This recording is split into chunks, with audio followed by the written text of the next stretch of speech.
Hello there, Vlad here. Welcome to CatPick Fridays, episode 58. I don't know who's tired. You're tired. I'm tired. I don't know where this is going.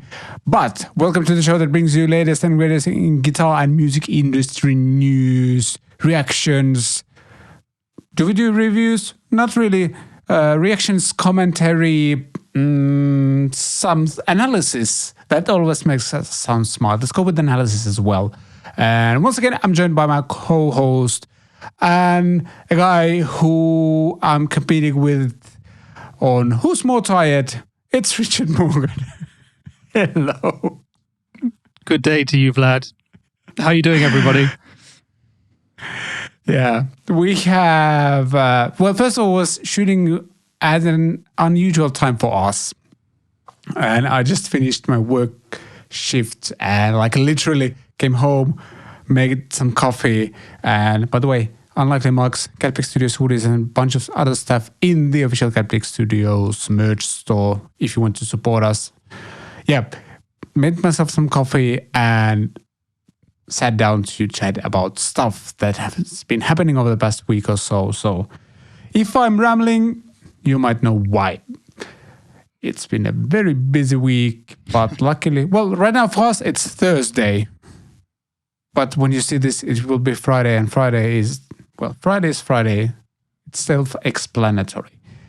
It is. Yeah. I'm actually scared because we're doing this on a Thursday afternoon.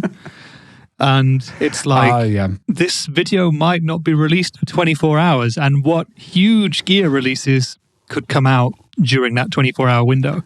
That is the question that we will no doubt be answering to ourselves via Facebook Messenger between now and tomorrow afternoon. Yeah, imagine all the transparent overdrives that can be released between us shooting and this episode going out.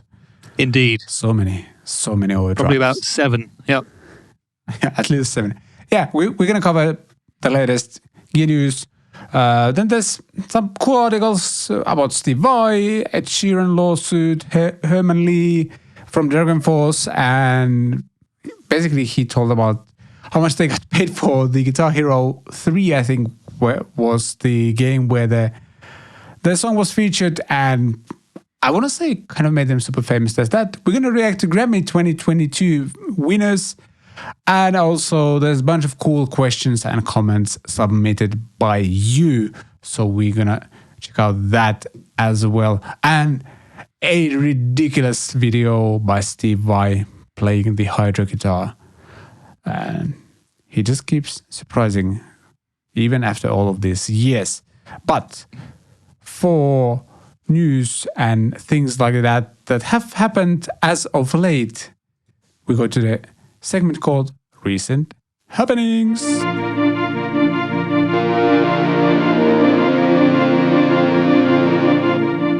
Yes, recent things. There have been at least some gear releases, I guess. That's a positive. And we're going to start with Fender Nile Rodgers model. And they say it's a new model and it looks like a Strat. So, yay. And it's competitively priced as well. I want to go to that bit first because it costs just shy of 3,000 euros. So it's a boutique Strat. But, it's a signature model, and Nile Rodgers, and he's made a lot more money than that in his recording career. I mean, I don't know if he has personally, but the records he's played on have grossed over $2 billion or something. That's the figure that you always see, isn't it? Whoa. Which is quite a lot of money, and I don't know how they work that out exactly, but the guy deserves a signature guitar. He's a legend. Sure, absolutely. And yeah, it's like fancy about the guitar though, or is there? Well, that's the thing. I mean, that's the guitar that he plays. I guess it's very similar to the exact one that he's got. And if you're not watching this right now, if you're just listening to our dulcet tones, it's kind of a fairly standard looking white Strat with maple board. If you don't go into the details. Yeah, so it's 3 single coil pickups. It's hardtail, which makes it slightly different from your average Strat. But apart from that, on first glance, you'll also see that the knobs are slightly different from what you'd expect on a standard Stratocaster. But apart from that, where is the extra money coming from? And I think for that, we have to first say, yep, it's a Nile Rodgers signature guitar. And secondly, we have to look at some of the other specifications. Yeah. Those almost look like Gibson style knobs on the guitar, which is... Yeah, they're like white speed knobs. Yeah. Which is interesting. Why is there no information in this article? I was looking at another article, Vlad. I think it might have been on the Music Radar site, free plug for Music Radar, where they had like a picture of the Nile Rodgers guitar, and it had like a timeline on it of when all the different bits and pieces have been put onto it, because he's put so many different things like pickups and different bits of hardware into the guitar over the years. And that Strat is actually from 1 year when it was originally built, but there's bits and pieces from 6 or 7 different years in the guitar itself. So it probably required the custom shop people to really rifle through all the different drawers to find bits that would fit for this instrument. Yeah. Well, luckily Sweetwater is actually here to help us, because on their product page, where you can see the guitar itself, obviously, first of all, they mentioned that the body is slightly downsized. So interesting. I never knew that. No. Why is it downsized, I wonder? He specifically requested it. And they also mentioned that Corey Wong asked for the same thing on his signature Strat as well. I have never considered a Strat body to be too big. But then again, a friend of mine always likes to remind me that I have long hands, and like, for example, when I kind of put on my telly, like when he tries to wear that telly, like standing up without using my strap, for him it's like way too low, even though we are like pretty much the same height. So I don't know. I thought you were going to end that story by saying, but my friend is a dwarf, so it's okay. Not this time. Just on the talk of bodies, by the way, guitar bodies, that is, not human and dwarf-sized bodies. I currently have a couple of the Ibanez AZES, kind of more affordable Strat-type guitars, and these also have slightly smaller bodies than Stratocasters, than Fenders or Squiers. So perhaps this is a trend at the moment. Perhaps it gives you a bit more comfort. Perhaps it helps with the weight. Perhaps it's to do with the contouring. I don't know, but these new Ibanez AZES models also have that. Videos on my channel if you want to watch it. Plug done. Yeah, sounds like that's a thing. Apparently it's a thing, I guess. Yeah. But yeah, again, like I grew up playing I've been playing a very kind of blocky telly for many years, and it's kind of a very uncomfortable guitar, but I'm so used to it. Or like some maybe I'm just weirdly shaped, and that's why it feels really comfortable to me. That's a discussion for a different episode, I think. When it comes to Nile's guitar, it has his signature hitmaker pickups, and I don't know if there's anything that special about them. If they're voiced after his own Strats pickups, I'm going to guess they're fairly low output. I would guess so too. Yeah, I'm guessing that. I don't know if he's ever had a series of hitmaker pickups made, or if they've just kind of modeled the pickups that are in his original guitar and have now started calling them a hitmaker signature series. And maybe other people can buy them, but yeah, cool. Yeah. I mean, they sound great. He always sounds wonderful, so. Yeah. They mentioned about the hardtail bridge, and Sweetwater says that hardtail Strats have a higher body mass, and Sweetwater guitarists find this leads to greater sustain and resonance. Could be very true. Yep. For those of you do you want to point watching on again. Yes. Do you want to point the out other Ibanez AZES model is the only current kind of affordable Strat that I know, apart from a Squier Bullet Telly that has a hardtail bridge. So this guitar and the Nile Rodgers Hitmaker are kind of rare in the world of Strats, because everyone seems to want the trem or the vibrato bridge or whatever you want to call it. And I personally prefer a hardtail every time. Yeah. I actually very rarely use a tremolo, even if I have a guitar like that. Maybe like alternate pick a chord and then maybe add a little bit of vibrato, but otherwise, I don't. Not my thing really, but then again, I haven't done like any proper analysis, I guess, comparing a hardtail bridge with a tremolo. No, I mean, the biggest thing for me is that the more you use a vibrato bridge, if it's not set up perfectly, and even if it is set up perfectly, it is a lot more unstable when it comes to tuning than a hardtail bridge. And so that's just, that affects my decision every time. Yep. But I don't think there's like anything that revolutionary with Nile's guitar, but I'm happy that he has a signature guitar. So yeah, I mean, of all the people who get signature guitars, he's definitely a worthy candidate, I would say. Yeah. I don't know if this is going to be a huge seller because it's a hardtail, for example, but it's probably very decent. Did you see what the neck profile was like? I haven't noticed that at all. There was something about it somewhere. Or not.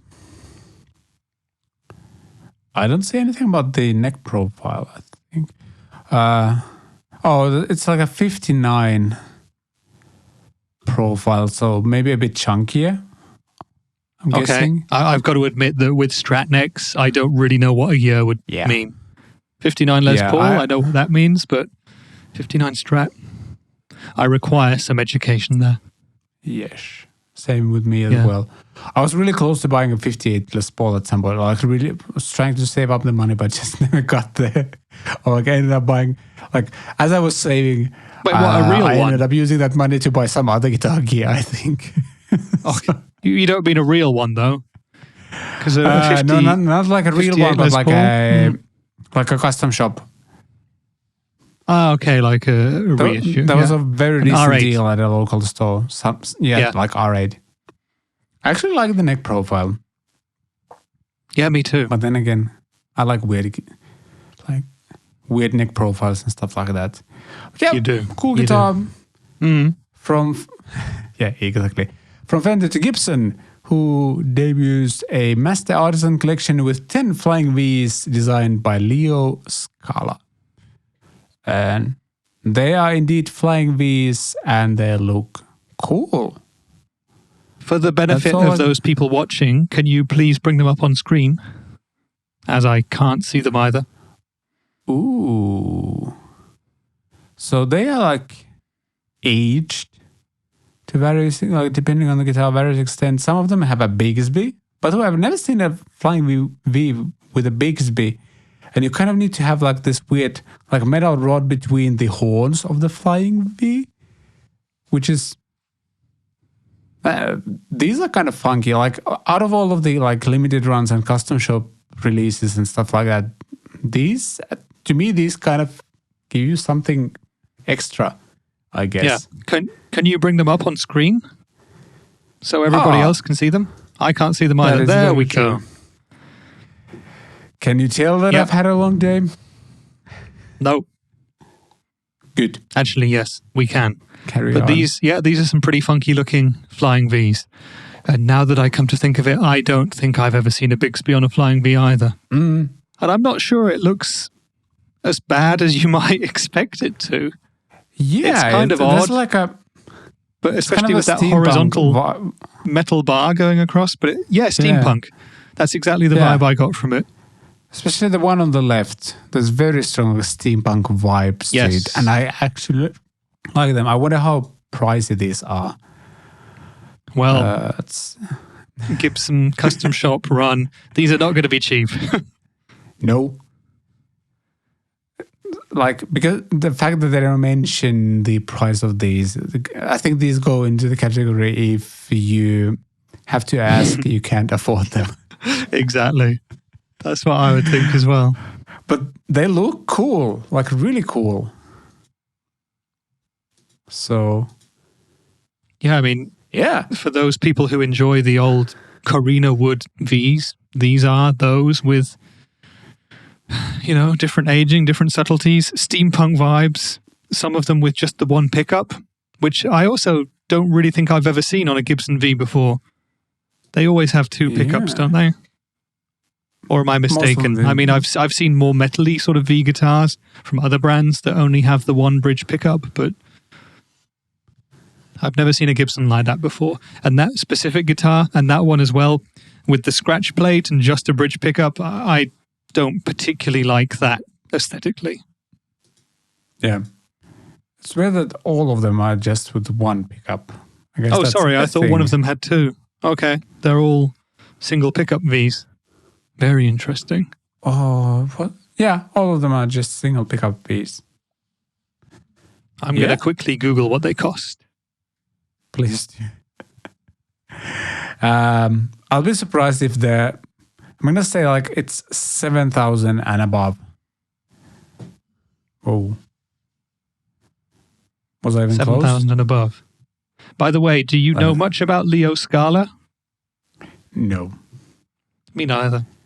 We're talking about these as if we know exactly who Leo Scala is, but actually neither of us do. Let's have a looky here. Yeah. Premier Guitar. What we got in terms of pricing? Ooh, oh no. I thought I was reading the price, but it was actually Gibson's phone number in Nashville. But the price is probably quite similar to the Nashville phone number. Starts with 615 and then there's 7 more numbers in it. Nice. That's expensive for sure. But yeah, as a collectible, if I had the means, maybe. Especially the one like which is like very age, has this kind of cool metal scratch plate that almost looks like 2 wings, I guess. Yeah. Yeah. I like this. Yeah, they are pretty cool. And yeah, on the Gibson website, so actually on the Gibson website itself, on the specific page about these guitars, there is some information about Leo Scala, who is an artisan, LA-based, and he met some of the Gibson guys, and that's resulted in this collaboration. He's been building guitars for the past 25 years. He's made guitars for people like Richard Fortus, Phil X, Doug Aldrich, and Warren Cucciarullo. So there you go. He's done a lot. There you go. And now he's doing this. And even on the Gibson website, you don't see prices. It says, for ordering information, call the Gibson Garage. And then they give you a telephone number, which may or may not also be the price. Yeah. This explains... or like, I think we got the confirmation. If you have to ask, you can't afford it, so... Exactly. And just for those of you wondering about the Bixby one, that's the 777 series, and that has a Bixby B7 vibrato like Lonnie Mack installed on his own number 7 Flying V. So there we go. Oh, there you go. You learn new things. You do. Yeah. Cool guitars. I like the design would you, these. If you were offered either one of these or the Hitmaker, which would you take? Oh. Strat or Artisan Flying V? Artisan Flying V, because I think kind of replicating a Hitmaker would be fairly easy. Just get it like a hardtail Strat and then just modify it even if you need to. These are like one-of-a-kind pieces of art that you can also play. So, yeah. Yeah. I know what you mean. Gibson for me. Every kind of ounce of my logic would tell me to take the Strat, because that would be a guitar I'd actually play and use. But I might also take the Vs for those reasons. I mean, these are actually works of art, but like you said, I could imagine playing them. We've looked at a few other kind of artistic pieces in recent months, which you would never touch. You'd put it on the wall or probably into a bank vault and just leave it there to accumulate in value. But these ones, I think you'll actually see people playing them. So that's cool. Yeah. Well, depending on the prices, but yeah. Yeah, exactly. As we talked about many times before, the sad fact is that a lot of these guitars will never be played. They will be kept in like a glass and a case or something. Yeah, I hope to see some of these at the NAMM show, but I don't know if either Fender or Gibson are actually going to be there. Oh, that's a question as well. Yeah. Yeah, we shall see. Yeah, indeed. From Gibson to Maxon OD9 OD9 Creamdrive limited European run now available. And it's Tube Screamer. It's Tube Screamer, just has a different like housing on it. Yep. Made in Japan in a special cream finish. Beautiful. And the pedal is powered by the JRC 45581C chip. That's my favorite chip.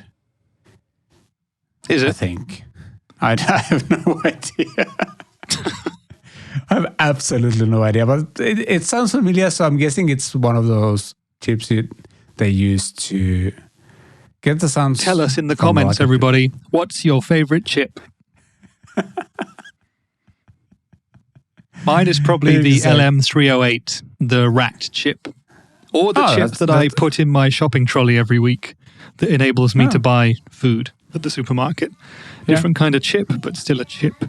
Very solid choices indeed. Yeah. But yeah, based on this article, it's just a different housing, I think. So they mentioned that it's a collectible. I mean, the price-wise, it's not that anything outrageous. 149 euros at the moment. I don't think the Maxon OD9 is that much more expensive in green. So I think the prices are roughly the same. When you consider that it's made in Japan, it's just, it's a different color. It's a Creamdrive. They've colored it cream, called it the Creamdrive, and it's a limited run, and people will buy it. I mean, it's cool, isn't it? I like the Tube Screamer for certain things, not for others. I don't think I've ever really understood it as much as some other people have. Yeah.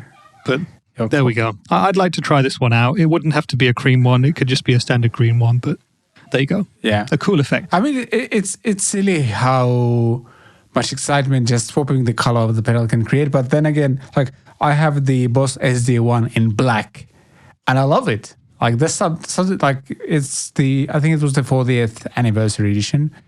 And it's just really cool. Plus, it's a classic. It stays on my board. It's super practical for some of the stuff I'm doing. So, yeah. Nice, kind of simple, but really cool release. So, thumbs up from me. Are we ranking releases again? We had this thumbs up system at some point. Looks like it. Yeah. It's back. It's back. Yeah. We like the Creamdrive. We approve. Yes, we do. Something that I'm most likely going to like as well is EzDrummer 3. TOONTRACK is teasing EzDrummer 3. We mostly, I was going to say, we mostly talk about guitars on this show, but this is the major release of the week for me. Is it? I don't know. Is there something else coming? But for me, it's the major release. It's been a slow week. What could I say? Yeah, I remember when I saw this on like Monday or Tuesday or something, and I think I emailed you or wrote you saying, "Hey, look, something's out finally, and it's EzDrummer 3." I was over the moon.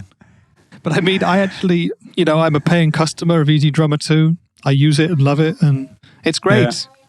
I've wasted lots of money on it over the years buying kits and MIDI packs and stuff, and I'm pretty sure I'm going to upgrade to EzDrummer 3.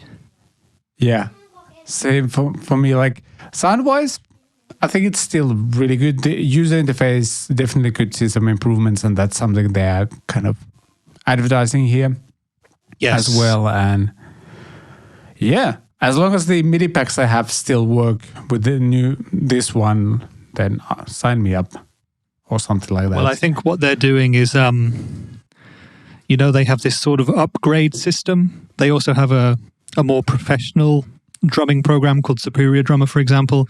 And if you have EzDrummer, you can just pay a little bit less to upgrade instead of just buying the completely new Superior Drummer thing. So people who already have EzDrummer 2 will be able to just make the upgrade to EzDrummer 3, and that costs less than making a full-on new purchase. So I'm pretty sure that everything you had for EzDrummer 2 will transfer across. It would be kind of dumb if it didn't, wouldn't it? Yeah, pretty much. So Indeed. that looks cool. waiting for more information. Yeah. Let's see. They actually right now, as of now, they're offering like you can get the EzDrummer 2 if you decide to buy EzDrummer 2 right now. You get a free upgrade to EzDrummer 3. So that's kind of cool. Need to see what the upgrade options are because I'm very interested in upgrading. But I probably need to do like a video about. I have the NUX drum kit, the electronic drum kit that I've actually been playing quite a lot, and I've also used it live.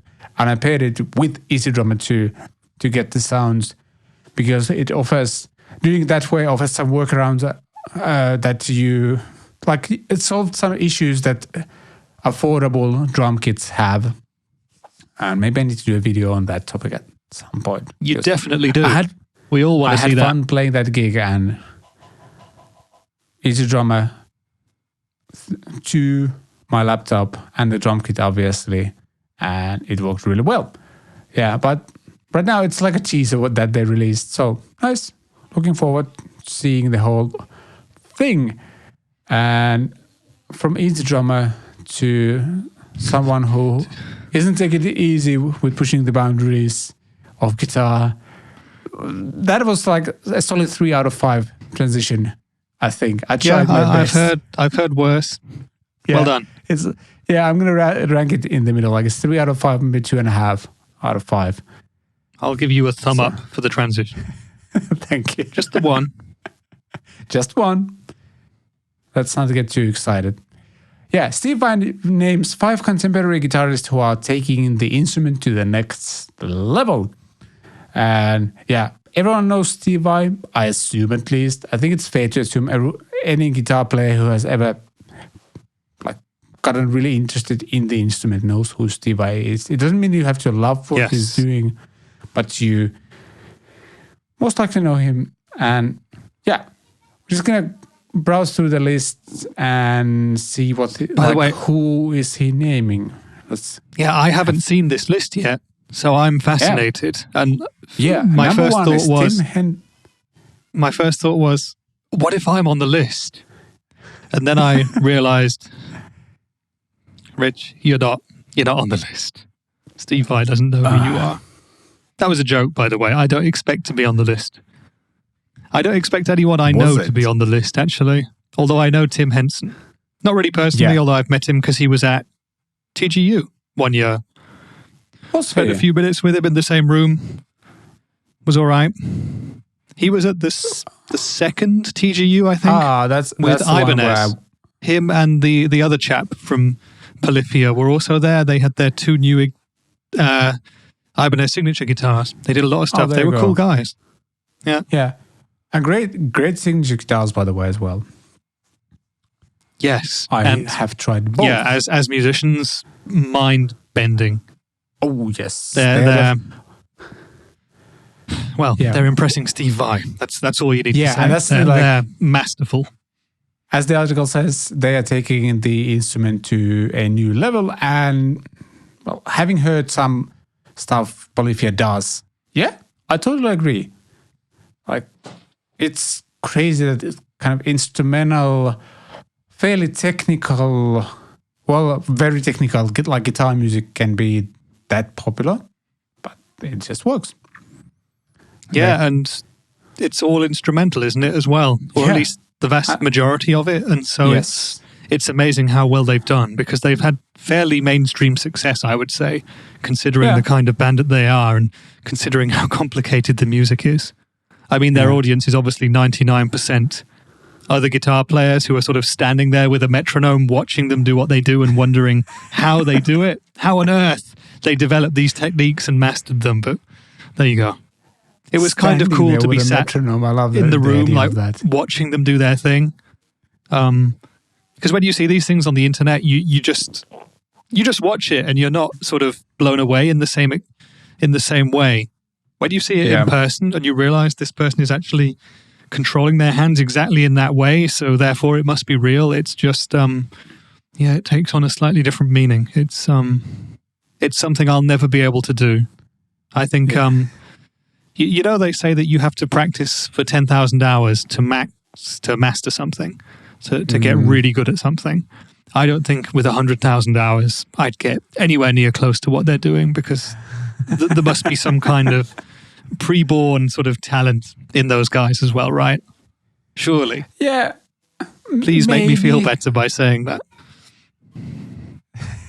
I honestly don't know, because I used to hear, well, first of all, I've heard the 10,000 hours thing, but also like at some point, I think like when I was growing up as a guitar player, a lot of talk was that you got to kind of learn early in your teens, especially, because after that, like you'll just stop getting better at your instrument. And luckily that's absolutely not true. Like I'm still getting better all the time, which is great. Will I sound like Tim Henson? No, but then again, I can really appreciate what he and his bandmates are doing, but not my thing. And I don't know. Like, no, I mean, would even be able to do what he's like. I don't know if I would like to have his guitar playing skills. I wouldn't know what to do with it, because it would be like a superpower, like a blessing and a curse at the same time. Yes. I remember trying to learn when to use, I guess. Yeah, exactly. And people would be asking you at parties, do the thing. I remember trying to learn the first few seconds of Goat, which is actually the track on the screen there as well. And it's like, even the first few seconds, it involves techniques that I'd never even considered using before. And I had to stop. I don't think I even managed 5 or 6 seconds of it. It's something else. And I'm totally in the same position as you, in that I really respect them and I love the skills and I love to see it and watch it. But in another way, it's a little bit of a novelty, and the actual music is not something I would listen to in my spare time, because I just tend to prefer other things. But at the same time, they're fantastic. Yeah.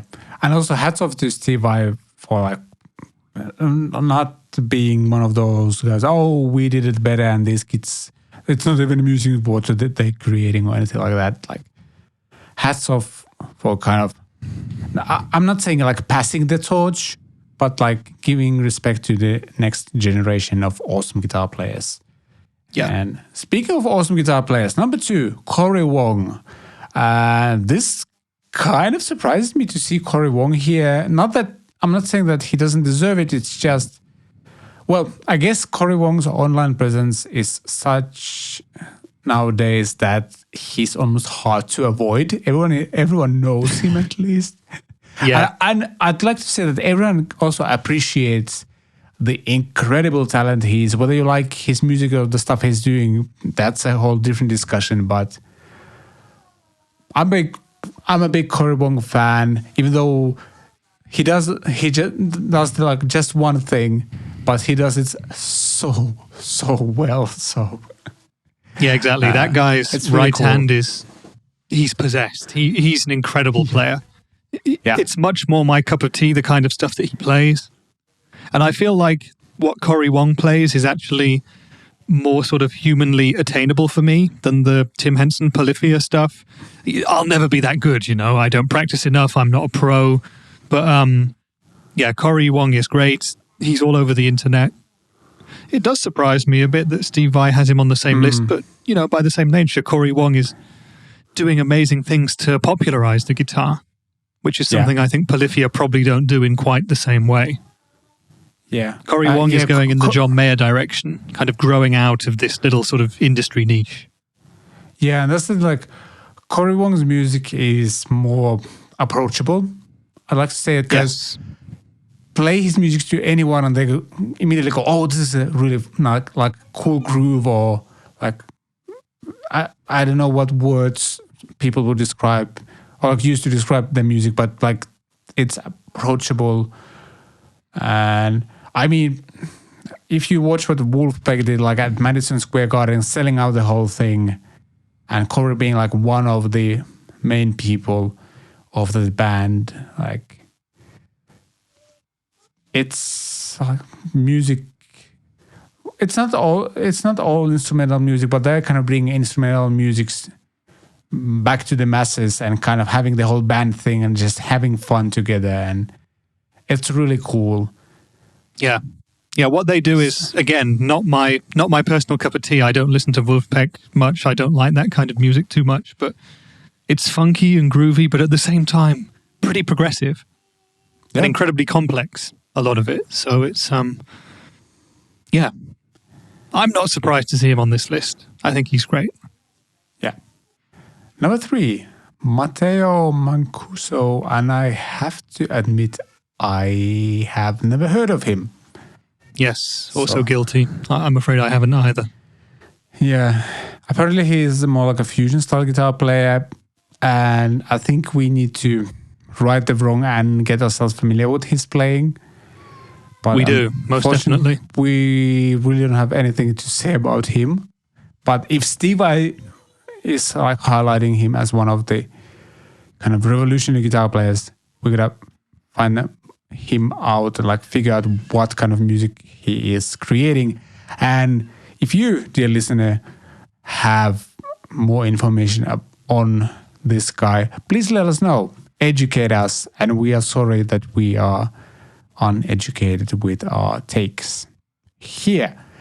And we're gonna immediately move on to number 4, who's Yvette Young. How do you pronounce name? Yvette Young. Yeah, her I do know. Yes, me too. Another incredible player. Yeah. And actually in a pretty cool band as well, with some rather accessible songs. Although again, some mind-bending guitar techniques. Yeah. And another Ibanez signature artist. I guess Ibanez is the brand for the guitar virtuosos. Although Matteo, our number 3 in this list, is playing a Yamaha Revstar in the image that we're looking at. But Yvette Young recently got a signature Ibanez. Is it a Talman model, her signature? I think Or based on a Talman? Yeah. Yeah. Basically like a 3 single coil guitar, ergonomically shaped, and apparently very popular model as well. Yeah, that's what I've heard. I'm yet to see one in person to try it, but hopefully at the NAMM show. Yeah. I've said that phrase so often over the past 18 months. Hopefully at the NAMM show. And the 5th one is Daniel Gottardo. And I'm afraid I haven't heard of him either. Nope, me neither. Again, someone for us to check out, because again, if Steve Vai is highlighting you, that's one of the highest honors you can get as a guitar player, I would say. Absolutely. So there you go. Yeah, if you want to find out more about this artist and hear them play, we're gonna obviously link this article and everything else we mentioned in the show notes, and each of these artists' name here have a video attached to the article, so you can actually listen to them. So be sure to check it out. And I'm definitely going through this list later today or early tomorrow, because I want to hear these people play. Me too. Yeah. From Steve Vai to Ed Sheeran, and one of those copyright cases, once again, Ed Sheeran Prevails in Shape of You copyright case. And someone called Sammy Chokri had claimed Sheeran plagiarized his song Oh Why. Yes. Yeah. Have you heard the 2 portions of the songs which are the center of this claim? I haven't. I wasn't actually aware this lawsuit was going on. Okay. I mean, obviously, very similar? I read a lot more UK news stuff, and Ed Sheeran is obviously on the front pages as well as the music pages in the UK. So I heard a lot more about this, and I listened to the songs concerned, and it's interesting. Are they exactly the same?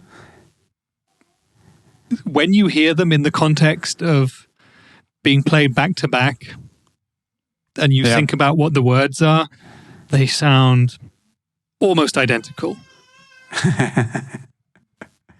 They do sound very similar, but it's literally that one part of Shape of You, which we probably can't sing or anything here, can we? Because will be hit with someone might come after us. That's but yeah. Check out the links that we've got here in the show notes, and you'll find a way to listen to the 2 tracks, and you can maybe form your own opinion. But in a way, I'm also happy that Ed Sheeran has been cleared, because there have been a lot of really strange lawsuits also involving Ed Sheeran in the not too distant past in terms of the theft of songs, and it's getting quite strange. Yeah. And if you follow Rick Beato's or Adam Neely's channels, there's been some great analysis on those songs. Like there was Dua Lipa and some other band, like there's a lawsuit going on there as well. And those songs sound incredibly similar. But then I think Adam took both of those songs and compared to something that Outkast created even like 10 years before. And all of a sudden, all of the 3 songs sound similar, and kind of partially feel like these lawsuits are kind of pointless. But then again, I also understand, like sometimes you need for these to happen. I mean, in some cases, songs do get ripped off and songs do sound very similar. Sure. And I think in other cases, songs get subconsciously copied. And in other cases, songs sound very similar because, you know, there's not that many notes to choose from. There's only a limited number of chords as well and harmonies. And, you know, there are so many songs produced and written that this kind of thing probably happens all the time. Yeah. And I think Ed Sheeran is probably a good person to go after because he's got boatloads of cash. And people might be thinking, hey, if I go after him and the song is actually similar, and it is the portion of the song very similar in this case, they might think he'll just say, okay, have a bit of cash, or I'll put your name as one of the co-writers on the song or whatever, which is what has happened in the past with some of these cases. Yeah. I'm just now imagining Ed Sheeran on a boat that's full of cash. So thanks. He could do that. He could literally do that. He could do whatever he wants. He's a very wealthy man, and I think he deserves every penny that he's earned. Yeah. He's done very well for himself, using the first 3 frets of the guitar, as he always likes to say, compared to Steve Vai, for whom 6 necks are not enough. But who's got more money? Exactly. I would suspect Ed Sheeran by a long way. Because his tours gross incredible sums of money. Yeah, that is very, very true. And from someone who has made a lot of money to a band that didn't make that much money, because Herman Lee from Dragonforce says that Guitar Hero only paid Dragonforce about $3,000 for Through the Fire and the Flames. And that song was, I think it was the boss level, like the final level of Guitar Hero 3. And for anyone who doesn't know, like Dragonforce is this crazy, fast power metal band, and that's one of their like biggest hits. And there's so much guitar shredding and stuff like that going on, and people spent hours and hours and hours learning that song on Guitar Hero, which is both funny and kind of sad because you could have also spent that time playing a real guitar. Exactly. But I wonder, like, they said that it was only like $3,000, but I don't know how these contracts work when when somebody licenses your music for a game, but you would think it works the same way. Like, the more the song is played, the more they would get some sort of like artist revenue. What's it called? Commission? I don't know. I mean, it would depend on what kind of license that they agreed to. I mean, you know, in some cases with stuff like this, you'll sell all of your rights unlimited to the song for a lump sum. And in other cases, you'll take a percentage of earnings. Yeah. And I feel like probably in most cases with stuff like this, you've got no idea as an artist how popular a release is going to be or how much money something is going to make. And you take the lump sum because it's higher. And in a few of the kind of exceptions, it goes on to be a hugely popular thing like Guitar Hero, and you probably would have earned a lot more money by taking a percentage or whatever. This was always a thing with session musicians, guitarists who would play on tracks or whatever. They'd either just, at the start of the week, they were going to be doing an album and they could either take $500 or a few % of whatever the album would make in the future. And of course, the vast majority of people are going to take the $500 because you need them to live. You're not thinking about whether the album is going to sell 1 million or win a Grammy in 2 years and you're going to be making money constantly for the rest of your life. Yep. That's the thing. But yeah, $3,000. Guitar Hero got a bargain there, I have to say. Definitely. But on the other hand, how much popularity did Dragonforce gain from that as well? How much money have they made from people discovering them for that? Sure, they could have got hundreds of thousands of dollars, but how many people found them and went to their shows and became fans and bought merch because of that? It's hard to put a value on it, I think. Yeah, that's exactly what I was about to say. Like, they became such a huge thing because of this game. Like, I knew Dragonforce. I think I discovered them through through Fire and the Flames. I think it's like their first or second album, and they were big for like the next 10 years after this game came out. Yeah. They were huge, touring all over the world. And I want to say it was because of that game.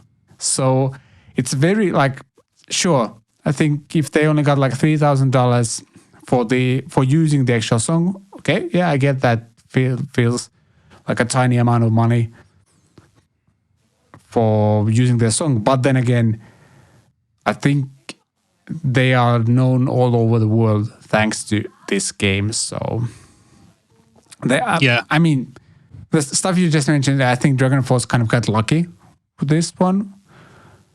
And usually it doesn't go this well. But then again, but like, I don't think like he's complaining in this article. But no, I don't think he is. I think he's making a bit of fun. And I think that we're not taking sides either. It's definitely a different discussion when you start talking about what bands are earning on platforms like Spotify, where they're earning pitiful royalties, but it's a slightly different case to this one. Yeah, definitely. But an interesting read. And I thought something we want to do as well is to react to the Grammy winners 2022. So the Grammys happened last Sunday, I think.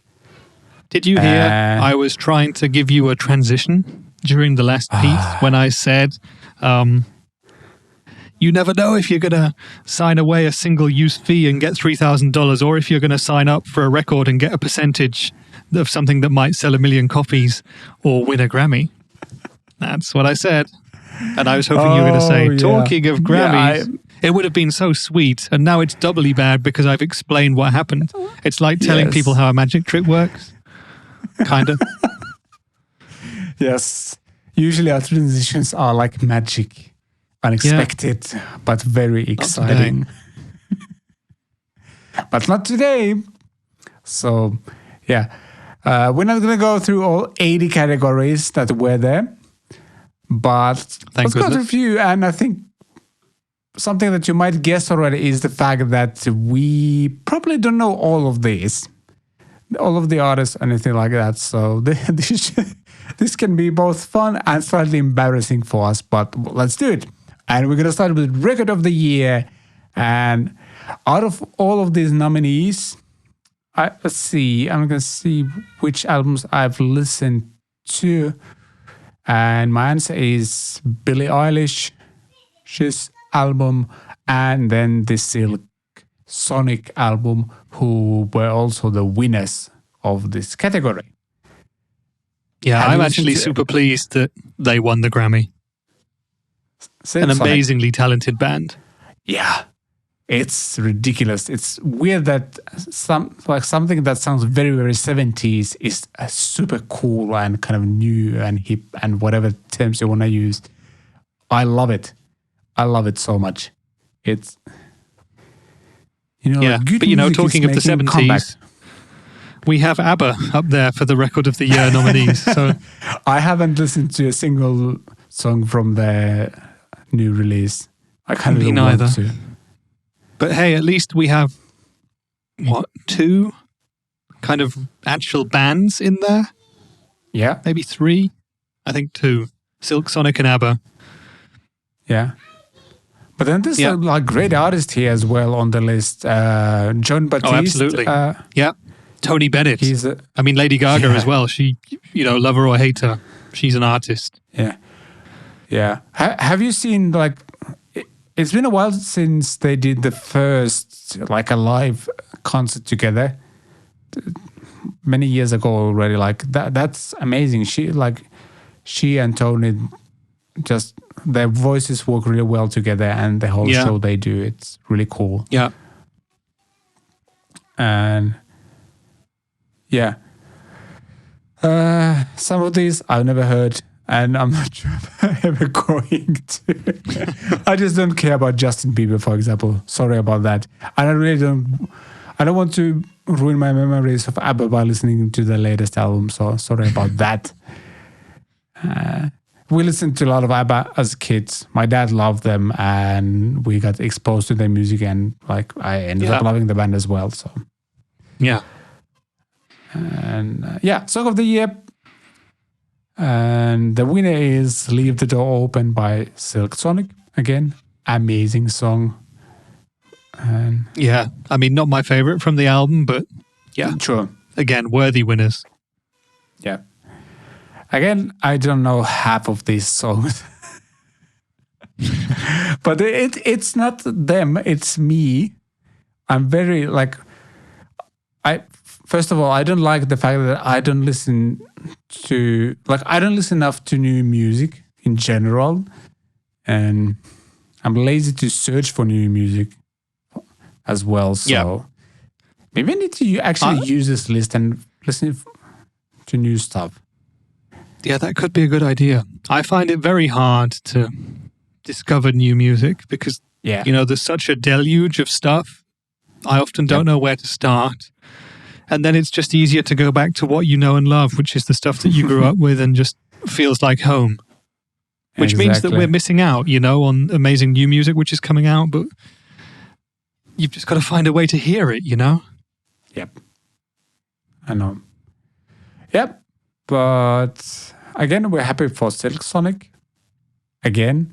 And album of the year is by Can I just ask, John Batiste. By the way, we've had record of the year, song of the year, and album of the year. Yeah. What's the difference between a record and an album in this context? I mean, I know a song is one song. Song is a song, but... Record of the year, song of the year, album of the year. What's the difference between the record of the year and album of the year? See, this is how out of touch we are. Kids today would know that difference. Would they? Did they care about Grammys? No, probably not. But it's mostly the same artists and the same songs and tracks that have been nominated anyway, so... Yeah. True. Interesting. I'm happy for John Batiste. Yeah. Really happy for him. So that's cool. Yeah. I think he was nominated for 7 or something, and he won. Yeah, he got a lot of nominations. 5. Yeah, and he also won 4 or 5, I think. Yeah, which is incredible. Yeah, but album of the year is "We Are" by John Batiste. Best new artist, and this is a list where we're both like, we don't know most of the people on this list. Exactly. I've heard of about 3 or 4 of them. Yeah. So I think I've heard Olivia Rodrigo, who was the winner as well. And Phineas, is that Billie Eilish's brother? Yeah. Is he also an artist now? I guess so. Yeah, he is. Well, I mean, he does all the production on the Billie Eilish records, and they write the songs together. Or at least that's what the public perception is, and I assume it's true. He's very talented. Great instrumentalist as well. Yeah, he's a solo artist now as well, I guess. Seems like it. There are some really good YouTube videos of the two of them where they talk through kind of the writing and production process. And it was all done at home, their first record, for example. Really, really fascinating to see how they do stuff. I think I've seen that as well. It was really particularly like the layered vocals that they do. Like they're great at that stuff. Super talented kids. They were kids. They're now adults. Mm-hmm. Yep. Anyway, best new artist, Phineas, know him. The Kid Laroi, I've heard of him. That's a young Aussie guy living in LA who's like a hip-hop sort of trap sort of pop guy. But I know who he is, and I've heard some of his songs, so that's good. Olivia Rodrigo, I think everyone's heard the Driver's License song. Yep. And that's about it. I think I've heard of Saweetie, but I could just be making it up. Yeah, I think I'm familiar with the name Glass Animals, but I have no idea what kind of music that is. It's a cool name, I once read an way. article about the top breakfasts in Japan, but that doesn't mean I've heard of Japanese breakfast. It was just an article about food in a different part of the world. Exactly. Yeah. Best solo pop performance, Driver's License by Olivia Rodrigo. So there you go. I think Olivia Rodrigo has addressed it, but every time I see that song title written down and the apostrophe is missing in Driver's License, it annoys the hell out of me. Yeah. As a trained editor and sub-editor. Exactly. Yeah, best duo or group performance. These are kind of weird categories. Yeah. So, like, I don't know how they judge these categories, but like Coldplay's there. Like comparing like group performance between like Coldplay and BTS is really weird. Coldplay is like a band. BTS is like 7 Korean guys doing incredibly coordinated like dance moves. And yet they did a record together. Compare them? Yeah, it's hard. Yeah. Well, what I wanted to ask you is, do you know on what the Grammys are based? I mean, it's obviously not all public votes or anything like that. I guess a lot of it is down to sales too, and the whole kind of old school labels and the marketing machinery. I mean, there's different awards in the UK which are based on different things. So you've got like the Mercury Music Prize, for example, which is more kind of independent artistry and traditionally went to indie bands like Radiohead and stuff like that, Arctic Monkeys. But you've also got, for example, the Brit Awards, which is much more based around what's selling the most and what's at the top of the charts. And I assume that the Grammys is a bit more like that. Yeah, could be. These categories keep confusing me. Best traditional pop vocal album. And now we do have a Grammy for Tony Bennett and Lady Gaga. Yeah. These confuse me. Dolly Parton. Willie Nelson. Oh, yes. I was just like, there's several Christmas albums here. I love that Tori Kelly has an album called Tori Kelly Christmas. And Dolly Parton has the Holly Dolly Christmas. They should have done like a duo album, like a Holly, Tori Kelly, Dolly, something like for those 4 words in some order: Holly, Dolly, Trolley, Golly, Christmas, something like that. Best pop vocal album, Sour by Olivia Rodrigo. Sure. Mm-hmm. Best dance recording. We're experts. Now this is us. Yes, this is us. Oh, yeah. I think I've heard the name James Blake and Tiesto as well. So I know those 2 names. Do I get points for that? I think I get a couple. I've heard of them too, so the points are negated. I've heard of David Guetta as well, of course. Yeah, I was just about to say as well. So, best rap album, Call Me If You Get Lost by Tyler, the Creator. I love that I've actually listened to a couple of these. Oh. I used to like quite a lot of sort of old school hip hop. I mean, I still do. And I try and keep up with some of the more modern sort of trap and rap stuff as well, and the British grime, but it gets harder and harder the older I get. We just want to listen to the old albums. Yeah. Yeah, best rap performance, Baby Keem, Kendrick Lamar are the winners with Family Ties. Best rap song, Jail by Kanye West and Jay-Z. Cool. Mm-hmm. Best Latin pop album, Mendo by Alex Cuba. Cool. Okay. Best Música Urbana album, I'll try my best pronouncing Spanish. El Último Tour del Mundo. Bad Bunny winner. Anyone who speaks Spanish, I'm very, very sorry. I've never studied Spanish. I have absolutely no idea how to pronounce it, so please forgive me. And Best American Roots Performance, another John Batiste. Grammy here, so that's cool. Best R&B Performance, and this is interesting, there's a tie. Leave the Door Open by Silk Sonic. Oh, wow. And Pick Up Your Feelings, Jasmine Sullivan.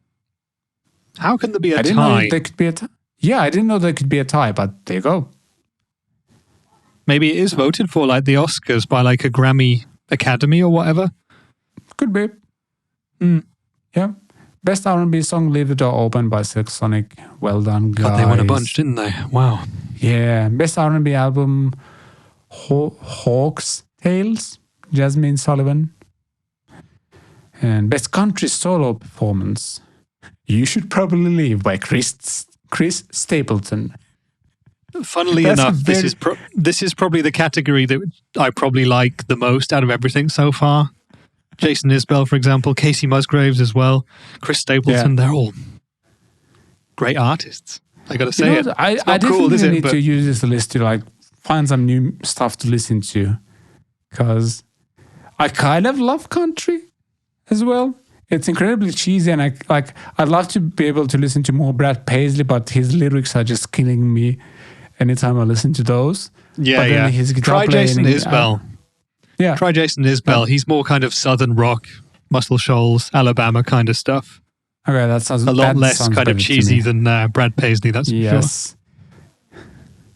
Yeah, if I hear one more country song where parents are out and we are hosting a house party type of thing, and like, oh boy. Yeah. Some of Brad Paisley's lyrics are actually really funny. He has a song called Online where he talks about how he has this big cool presence online, but he's really just this geeky kid. And some of the lines, like, it's all rhyming couplets and humor and that, but it's quite funny, and there's some great guitar work in it as well. Give it a listen. Yeah, that's the thing. He's a ridiculously good guitar player, and all the production and everything is amazing. That's why I kind of would love to be able to listen to it more, but it's the lyrics. It's the lyrics. If you have some great Brad Paisley songs you think I should check out, let us know. I want to listen to something that's not going to kill me, like intellectually, I guess. That's all I'm asking. Yeah. Chris Stapleton cleaned up in the country categories. He won almost all of them. So it seems. But now we come to the rock. The rock performance. Look at the nominees. Foo Fighters. AC/DC, Black Pumas, Chris Cornell, Deftones, and the winners, the Foo Fighters, with Making a Fire. Yeah, and best rock song, Waiting for a War by Foo Fighters as well. And I don't think the guys were there for obvious reasons. Yeah. So that's kind of and best rock album, Medicine at Midnight. Also, they cleaned up in the rock categories as well. Mm-hmm. Yeah, man, sad stuff. But yeah, I'm gonna use this list as a playlist creator and get myself familiar with all of this. I, for example, didn't even know that AC/DC has a new album. So you didn't know? No, I mean it's the same as all their other albums ever, but that makes it amazing. I mean, I love AC/DC. Do they have a riff that's in key of A, G, or D? No, it's all F sharp minor in nice in this new album. No, of course it's all going full AC/DC stuff. But it's great. It does the AC/DC thing. Yeah, exactly. And that's all that we ask them to do anyway. Yeah, but from AC/DC to answering some of your questions and comments, we're going to do that next. Questions and comments. Yeah, we haven't done this for a while, so let's get going right away and start with question number 1. And this was actually posted on Instagram, CatPick Studio, at CatPick Studios. That's where you can find it. Us or me, I guess. And comes from a good friend of the show, Luis Vasquez. And he commented on my Podgo photo where I was basically teasing that I used the Podgo live in a church setting, and he was curious on how I'm using it. And mine says I used it well. Sorry. It's a good answer. Is it? I'm not sure. Yeah. Well, as long as there are no further questions, then yes. Well done. But I'm sure Lewis wants to know a little bit more than that. I'd like to think so as well. Yeah, so basically I was using it, I think it's like snapshot mode. So basically I programmed like 6 different things, like where I could add or remove something. And sometimes a foot switch would like both boost the amp's volume and maybe increase the drive on the amp as well. And yeah, basically had like a slightly crunchy clean sound. I had like a always on reverb that I didn't put behind a foot switch. I also had a delay for those reasons as well, and then just kind of few different gain stages, and also a compressor for one of the songs. And I think I was really happy that I did the and one of the foot switches was for just extra ambient reverb. Like I had the always on reverb would get like a fairly significant like mix boost and a longer decay as well.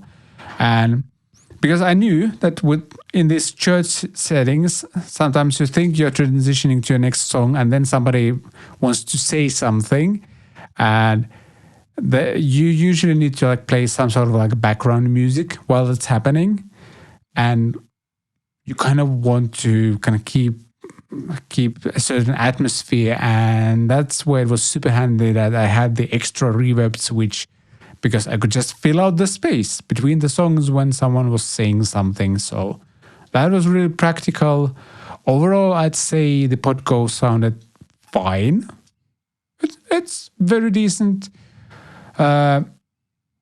Just the sheer practicality of it was so good, because I only took my guitar bag, and then I had like a small like a bag with some cables and the Podgo, and that's it.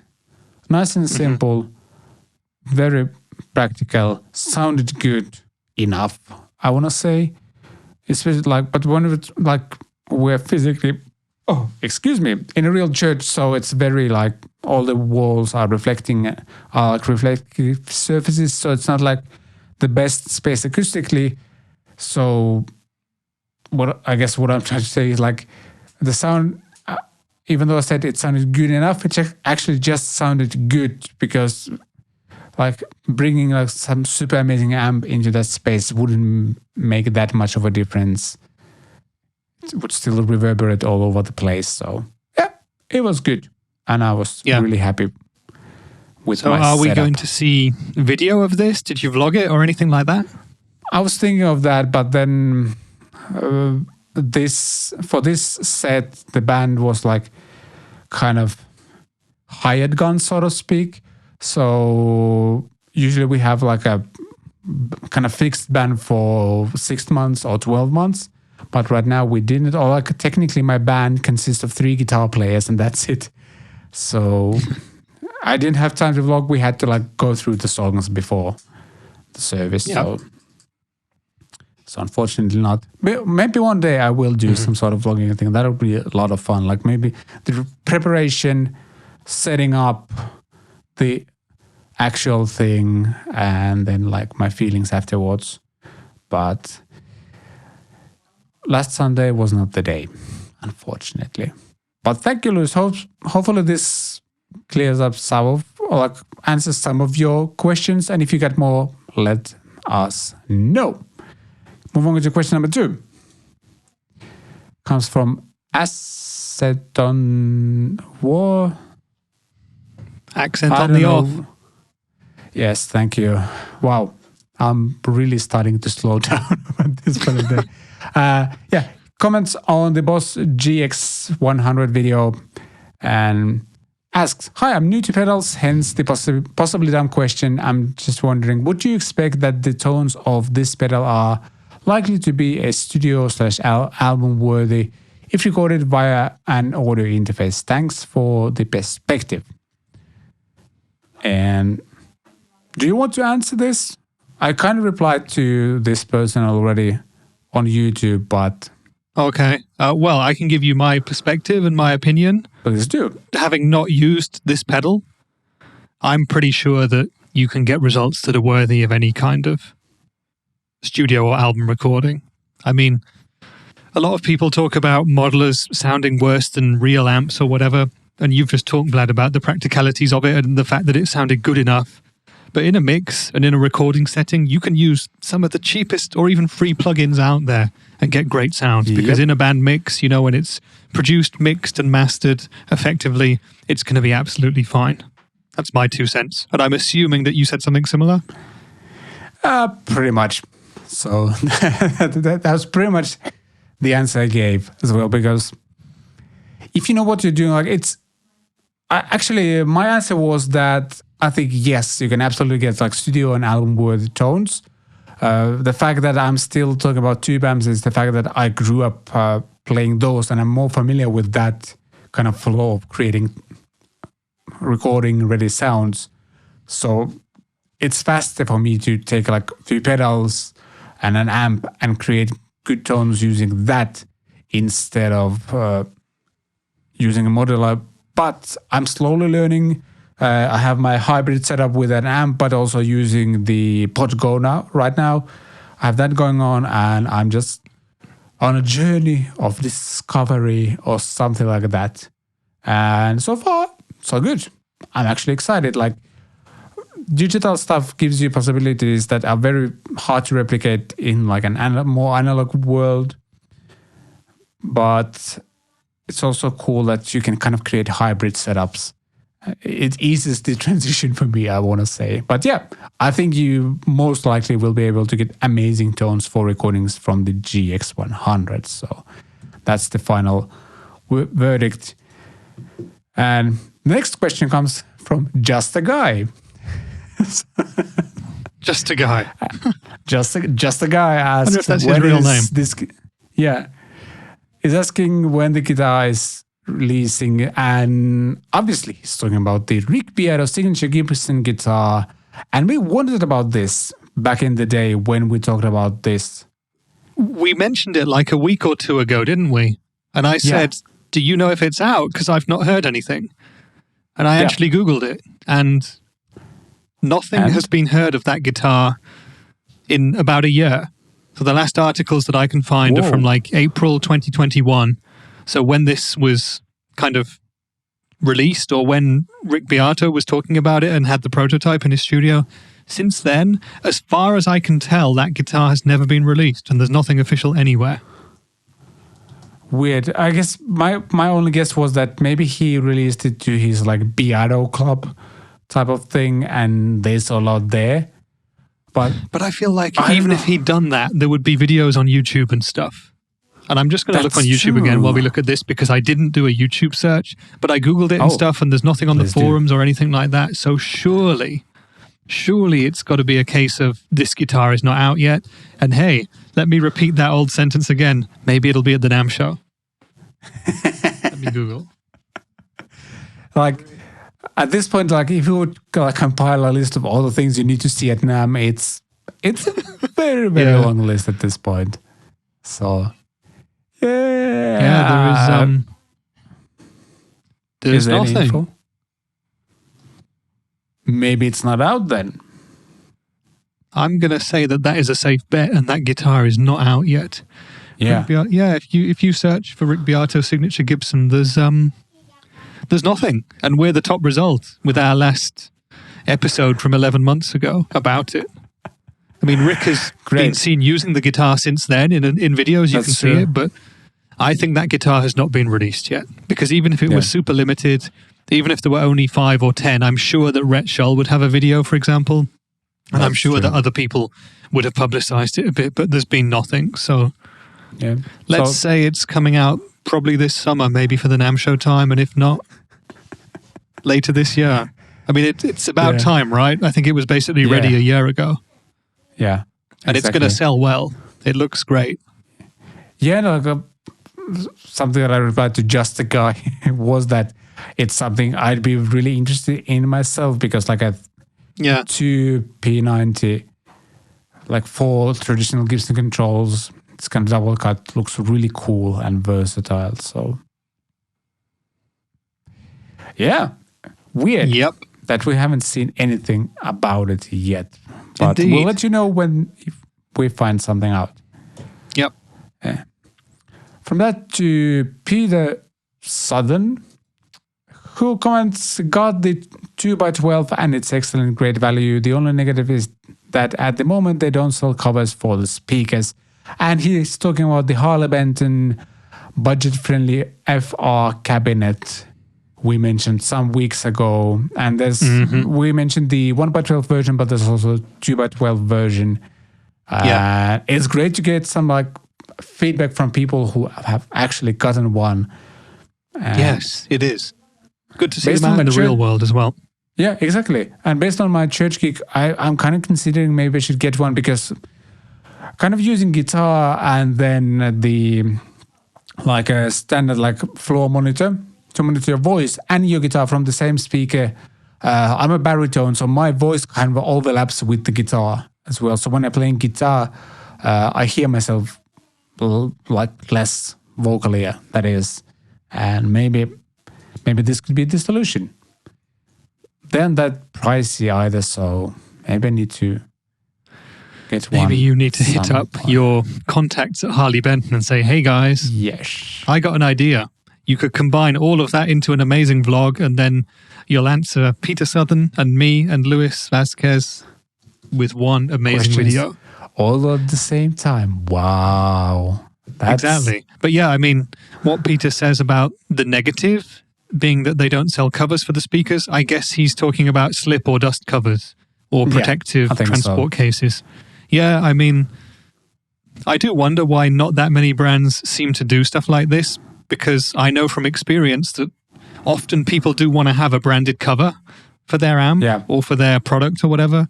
But yeah, I'm sure there are other kind of generic or third-party, covers, slip covers, dust covers, or cases that would fit these speakers as well. So perhaps check some of those out.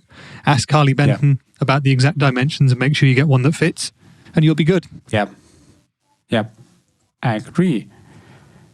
Question or comment number 5 comes from Alexander, who says 1000% Boss Space Echo over DL4. And he says, I ordered both. So now I'm not sure whether he's talking about that he ordered both the DL4 Mark II and the RE and Boss RE2 or RE202, or maybe he ordered both Boss RE2 and RE202. We don't know actually. So Alexander, if you're watching, let us know.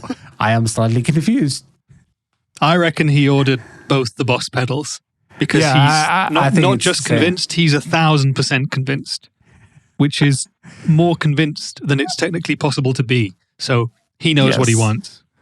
Yes. Funnily enough, I mean, I really want to get the Bosses, like maybe the RE1, maybe the 202, but I've been watching a few videos about the DL4 and I really want to get a DL4. it just sounds cool. And, I've done a lot of stuff with the Podgo recently as well. And, some of the delays are going to be identical, or at least pretty much identical to the ones in the DL4. And the DL4 also has reverbs built in. It has 15 sort of secret reverbs. So it's actually a delay and reverb pedal too, and that just sounds really cool. Add the looper into it, which has cool effects that you can speed it up or slow it down depending on how you're using it. And it's I kind of want a DL4. Yeah, it's an expensive year, isn't it? It is a bit. And the last of the comments comes from Kenneth Okowa. And this was commented on the new Mighty Light BT review.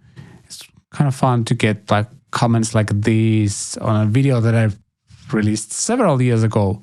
Looks like my Telly still has the 3 single coil pickup setup in that video. So that's an old video at this point. But yeah, the comment goes, really great review of the Mighty Light BT. I just got mine and I bought it mostly for its portability and the drum machine to use to practice my originals and stay in, I don't think it's stay in tempo, but probably stay in tempo.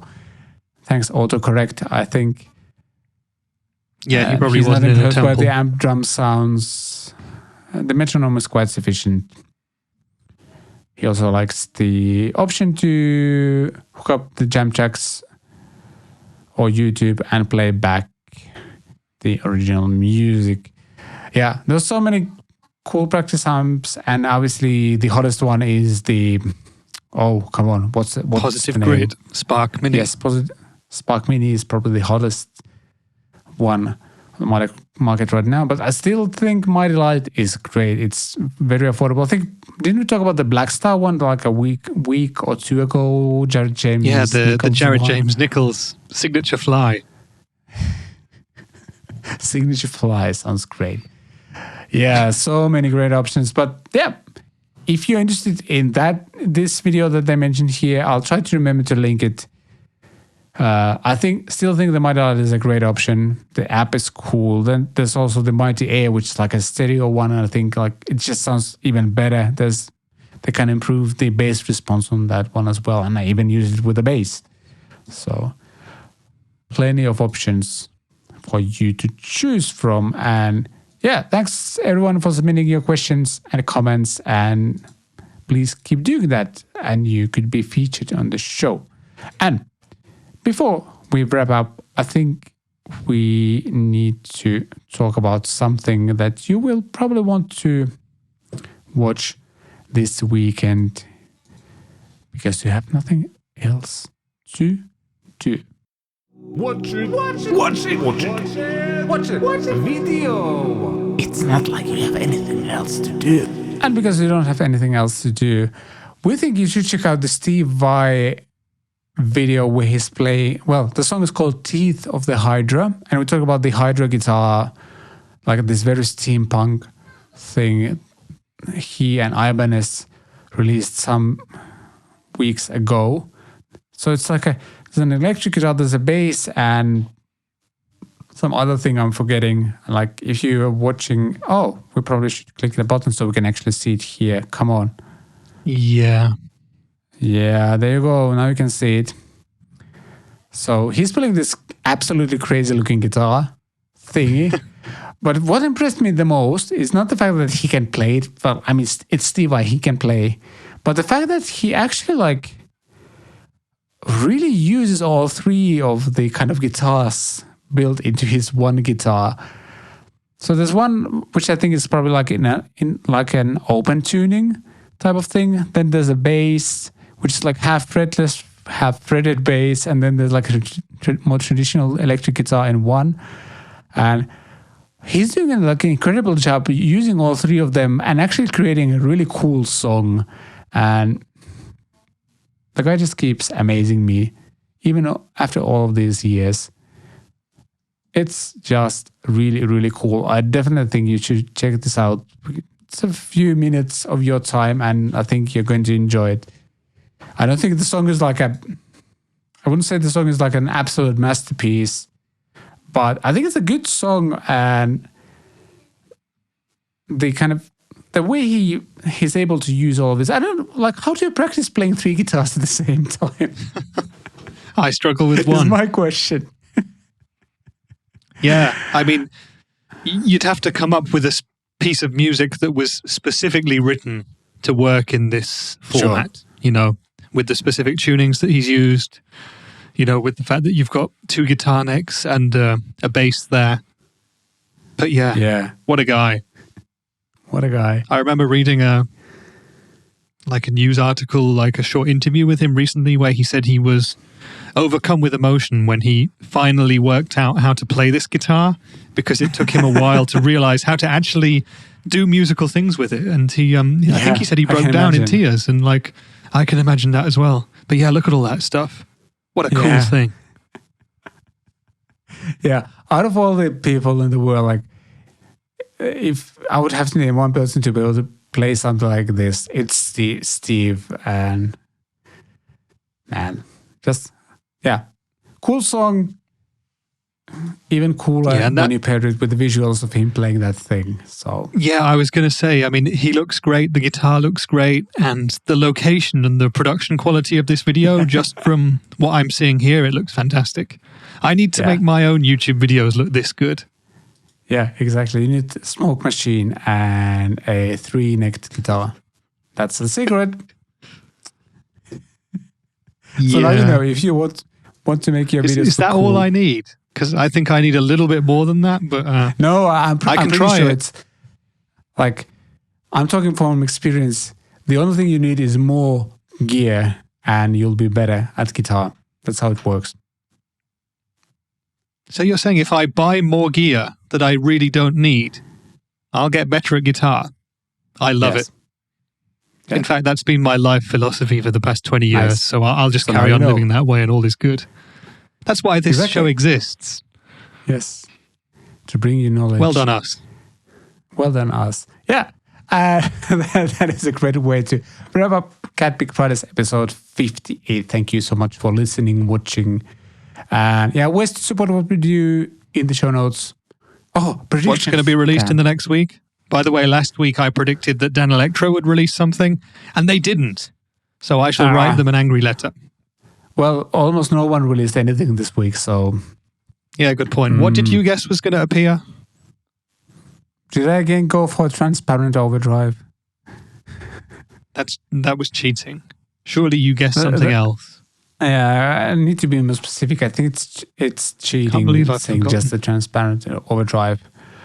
I'm going to say there will be some sort of a reissue Telecaster released next week. Reissue Telecaster. I feel like we're not going to see anything that major now until kind of the run-up to the NAMM show again. And I think at NAMM there's probably not going to be that much because it's so different this year. Yep. Shall I play my money double or nothing on Dan Electro again and say they disappointed me last week, but this week they're going to do something? And again, I have no knowledge of this. I don't know that there's some Dan Electro type thing coming, but let's say a weird sort of quirky Dan Electro type guitar from Dan Electro or somebody else. Let's widen it out into that. Yep. Sounds good. I think that's Let's fair. go with that. And I'll take it. Yeah, and I went with the Telecaster. We probably should also write this down so we can actually follow whether we guess, we have some sort of stats at the end of the year and see who's better at guessing. Exactly. Well, I tell you what we can do is always check the previous week before we do this, and then we'll know. That is very true. I mean, that's not the same as recording, but just before we did this, I could have technically spent 30 seconds going back to the last show and actually seeing what we guessed. But there we go. It's a process, We'll smooth it out. It's a process. Yeah, we're learning. But have a great weekend. We shall most likely see you next week in some form, whatever that means. But for now, bye podcast. Bye podcast.